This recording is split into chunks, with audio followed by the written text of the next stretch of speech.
विनय express YouTube channel पर आप सभी दर्शकों का एक बार फिर से मैं विनय थानवी हार्दिक स्वागत करता हूं। आज हमारे साथ विशेष मेहमान जुड़े हैं राजस्थान प्रशासनिक सेवा के वरिष्ठ अधिकारी श्री पवन कसवा जी। आपका बहुत बहुत स्वागत है सर। विनय एक्सप्रेस परिवार और थानवी जी, आपका मैं बहुत बहुत धन्यवाद ज्ञापित करता हूं। जी, आप वर्तमान में मुख्य लेखा अधिकारी जन स्वास्थ्य एवं अभियांत्रिकी विभाग बीकानेर संभाग में पद स्थापित है। आप राजस्थान प्रशासनिक सेवा में 2011 बैच में 50वें रैंक पर चयनित अधिकारी है। आप राजस्थान लेखा सेवा अधिकारी परिषद के संयुक्त सचिव पद पर भी आसीन हैं। चूँकि सर आपने प्रशासनिक सेवा में राजस्थान प्रशासनिक सेवा में 50वीं रैंक हासिल की, अभी कुछ अभ्यर्थी आरएस के साक्षात्कार की तैयारी कर रहे हैं, उनको टिप्स दीजिए। राजस्थान प्रशासनिक सेवा जो है इसके 3 चरण होते हैं। इसमें एक प्रारंभिक परीक्षा होती है, मुख्य परीक्षा होती है और साक्षात्कार होता है। साक्षात्कार में व्यक्ति का या जो भी अभ्यर्थी है उसके संपूर्ण व्यक्तित्व को देखा जाता है। व्यक्ति की रुचि क्या है, व्यक्ति के ज्ञान का स्तर क्या है, व्यक्ति के निर्णय की क्षमता क्या है और व्यक्ति को अपने आसपास के पर्यावरण और आसपास की जो समस्याएं हैं, जो इश्यूज़ हैं, उनके बारे में कितना ज्ञान है। तो मैं अभ्यर्थियों को कहना चाहूँगा कि अभ्यर्थी अपने विषय की अच्छी तैयारी करे, जो नित्य घटनाएं हो रही हैं उनकी जानकारी रखे और वर्तमान जो इश्यूज़ हैं उनको अच्छे से प्रशासनिक दृष्टिकोण से उनकी वे तैयारी करें। और ये आरएस की तैयारी, साक्षात्कार की जो तैयारी है, ये एक सतत प्रक्रिया है। इसको जब से वो तैयारी शुरू करे उसी समय से थोड़ा थोड़ा इसको तैयारी करते रहना चाहिए।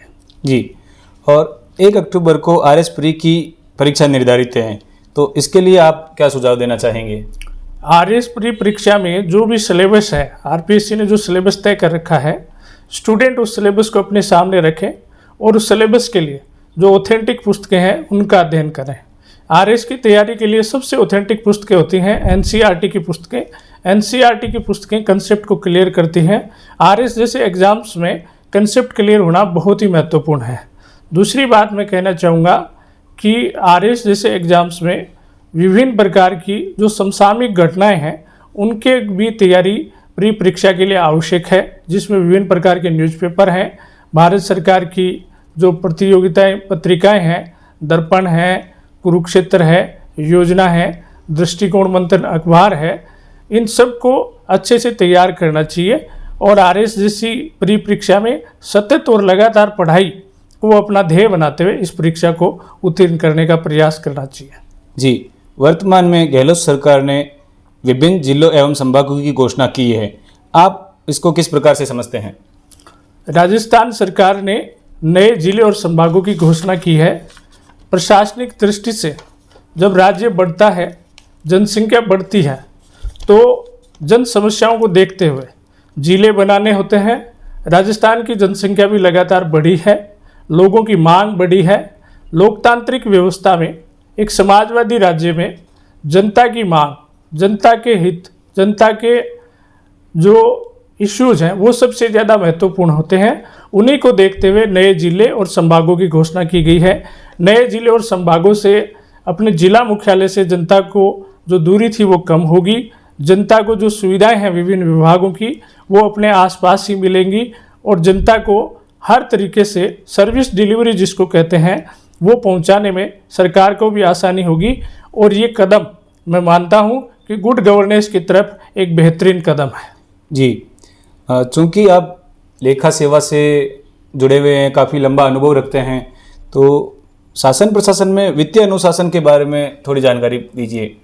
आज का युग आर्थिक युग है। वित्तीय अनुशासन न केवल शासन प्रशासन वरन जीवन के हर क्षेत्र में आवश्यक है। प्रशासन में वित्तीय अनुशासन का बहुत बड़ा रोल है। वित्तीय अनुशासन को बनाए रखने के लिए बहुत सारे मैकेनिज्म प्रशासन में डेवलप किए हुए हैं। वित्तीय अनुशासन सरकार के विभिन्न कार्यालयों में छोटी छोटी चीज़ों से शुरू होते हैं। सरकार में जो अनावश्यक खर्चे हैं उनको कटौती करना, अनावश्यक जो पद हैं उनकी समीक्षा करना, सही पदों को जोड़ना। दूसरा, सरकार की जो संपदा है उस संपदा का सही तरीके से यूज़ करना, सरकार के बिल्डिंग्स, भवन, इनका सही तरीके से यूज़ करना। और जो प्रशासनिक योजनाएं आती हैं सरकार के द्वारा उसमें किसी प्रकार का लीकेज ना हो और कम से कम खर्च में ज़्यादा से ज़्यादा उन योजनाओं की डिलीवरी हो सके, इसके लिए वित्तीय अनुशासन बहुत आवश्यक है। जी, वर्तमान में देखा जा रहा है प्रशासनिक सेवा में काफ़ी बदलाव नज़र आ रहे हैं, तो उसको आप किस प्रकार समझते हैं? प्रशासनिक सेवाओं की देन भारत में अंग्रेज़ों के ज़माने से है। ये सेवाएं तब से शुरू हुई थी और अंग्रेज़ों के ज़माने से आज 2023 आते आते प्रशासनिक सेवाओं में बड़े बदलाव होने लगे हैं। आज प्रशासनिक सेवा में अफसर जो है अपने बंद एसी के कमरों से बाहर निकलकर जनता के बीच एक संवेदनशील पारदर्शी प्रशासन देने को प्रतिबद्ध प्रशासक हैं। आज का प्रशासक राजा महाराजा न होके जनता के लिए कार्य करने वाला एक एग्जीक्यूटिव ऑफिसर हो गया है। आज प्रशासन में बहुत सारे टूल्स आ गए हैं। आज प्रशासन में आरटीआई आ गई है, आज प्रशासन में रात्रि चौपाल है, आज प्रशासन में जन सुनवाई है। इस तरह के टूल से प्रशासन बहुत गति से अपने अंदर बदलाव लेके आया है और आज प्रशासन में लोक प्रशासन और गुड गवर्नेंस जो है उसको बहुत अच्छे ढंग से आईटी के प्रयोग से क्रियान्वित किया जा रहा है, जो बदलते युग में बदलते प्रशासन का नया चेहरा हमारे सामने है। ये थे हमारे साथ पवन कसवा जी। विभिन्न मुद्दों पर समय समय पर आपसे मुलाकात करते रहेंगे। आपने समय दिया, बहुत बहुत धन्यवाद। बहुत बहुत धन्यवाद थानवी जी और पूरे विनय एक्सप्रेस परिवार का। Thank you sir.